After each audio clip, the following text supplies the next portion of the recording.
Joining us now, Democratic Congressman Joaquin Castro of Texas. He serves on both the House Foreign Affairs and Intelligence Committees. Congressman, thank you very much for coming to the weekend.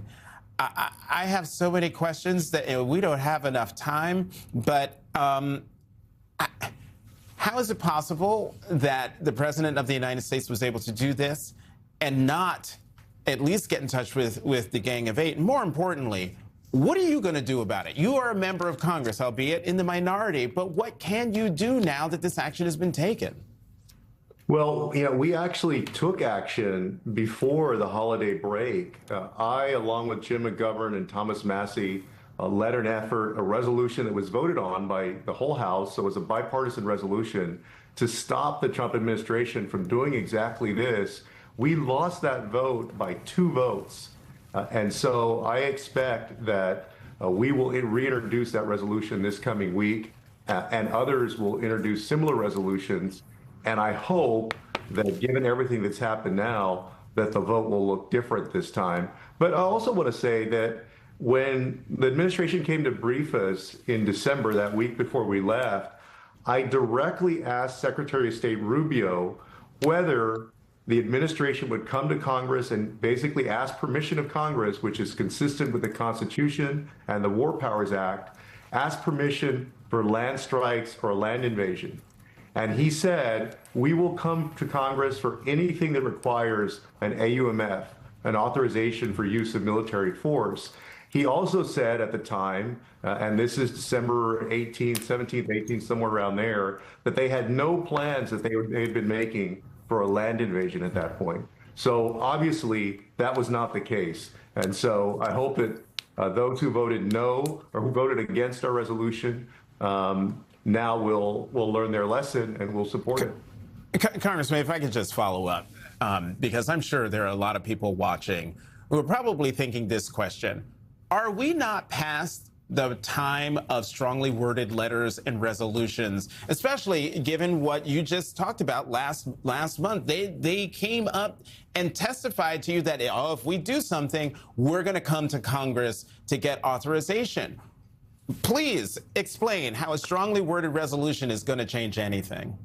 Well, I mean, I think we're using a resolution here. Sometimes you use a resolution to congratulate people on something, retirement, for example. When I say resolution here, this has the power of law. So it would actually, that vote, if we had been successful in the House and then it would have had to gone over to the Senate, we would have actually been able to stop them from doing this without congressional approval. But Congressman, I'm wondering, passing this resolution, well, first of all, does it need to be updated in any way? Because the administration hasn't used the word U.S. occupation, but it certainly seems like in order to accomplish their objectives, this is essentially going to be a U.S. occupation in Venezuela. So how do you, and are you in favor of preventing U.S. troops from being sent to Venezuela? And essentially, how do you put the toothpaste back in the tube here now that we have ousted Maduro? Yeah, I mean, I think like most of the country, I was stunned when President Trump stood up in that press conference yesterday and said that the United States is going to run and basically occupy Venezuela. It was as if the president didn't learn any of the lessons of the wars in Iraq or Afghanistan. He was using the language of forever war and also the language of really of colonialism and of decades past. And so Americans don't want war in Venezuela. They don't want to spend billions and billions of dollars, if not trillions of dollars in the long run, in running Venezuela from Washington, D.C., especially when people's grocery prices are going up, rent is going up, the cost of child care is going up, health care is going up because Republicans let these subsidies lapse. And so, no, I don't support it, and the American people don't support it, and that's why we're going to take action this coming week.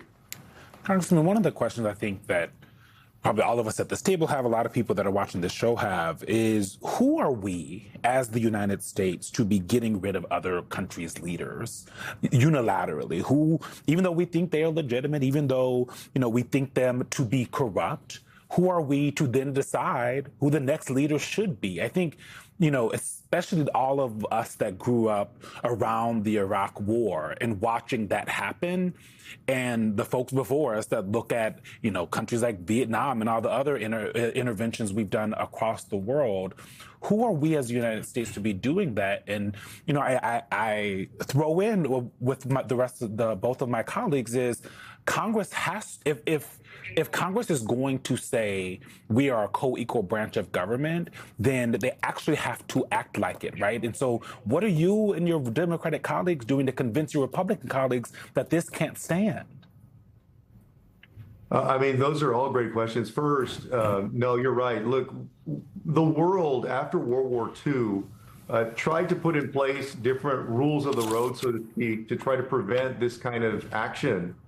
One country with a stronger military basically going in and taking out the leader of another country. And then we know how the story often turns out, which is chaos, a lot of money wasted, and so forth. And so I agree, particularly when you look at the history of Latin America. The United States has an ugly history of supporting right-wing dictators who abuse their people. Now, Maduro was not a good guy. The election results from the last presidential election were suspicious and so forth. But if it was a matter of taking out bad guys around the world who were leading countries, you'd be looking suspiciously at half the world and their leaders. And so Donald Trump is acting in a very brazen way that in many ways is taking us back to decades past when it comes to the United States and its relationship with Latin America and the world. Congressman Joaquin Castro, thank you so much for joining us this morning. When we come back, just how far Trump